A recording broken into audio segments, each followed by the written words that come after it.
Hey everyone, this is Sean from the Dust Devils. Today, we'll continue our recap of the development of Riding Shotgun thus far. This next build was created a few weeks after our proof of concept from the last video. By this point, we'd begun working with the terrain sculpting tools and using them to incorporate more natural landscapes into and around the main level.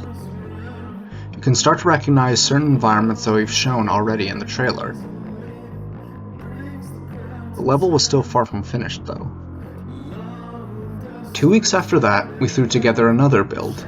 This one had a lot of visual improvements, with the first iterations of the skybox, the gore gibbing system, textures for the car, custom lighting, and models for the road obstacles making their debut. We were still working on getting sand textures for the terrain though, so the first part of the level just kind of looks like you're in a hellish tundra. On the audio end, we finally implemented shooting sounds for the guns. For gameplay, with how easy it was to get the car stuck in previous builds, we tried to address it by adding in anti-flip systems that would prevent the car from flipping over completely and automatically righting it whenever it tilted too far in one direction. This build also saw the addition of the stalling jamming system. Because the arcade edition was meant for 2 players, we wanted to incentivize more communication and cooperation between them, which this system was designed to do. Periodically, the shooter's gun or the driver's car would stop functioning. Players would call out to their partner when this happened, and it would be up to them to fix it.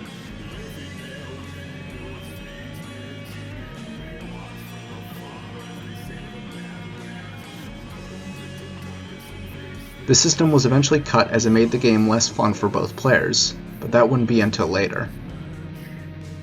This then brings us to our next milestone, the MVP, and the last build we have to show for today.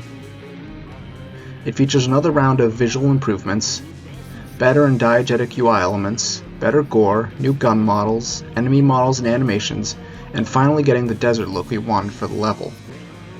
Speaking of the level, this build featured the first finished iteration of it, playable front to back with a beginning, middle, and end.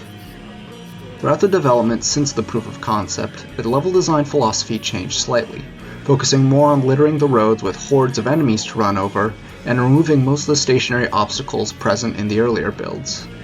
While power-ups for the car had already been present since the POC, the finished level now meant that gun power-ups were present as well, which had been ready for a while but weren't accessible in-game until this point, as they needed to be placed into level by hand. This build was also when we added the style meter in the top left. This was also the first publicly available version of the game open for people to play. While they generally enjoyed their time with the game, this opportunity let us start to notice some major issues that the game still had at this stage.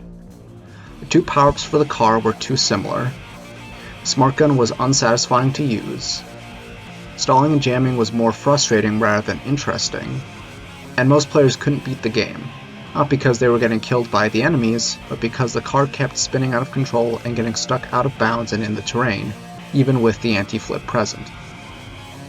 And that brings us to the end of today's video. Thank you very much for watching, everyone, and stay tuned for the next part of Riding Shotgun's development history, coming soon.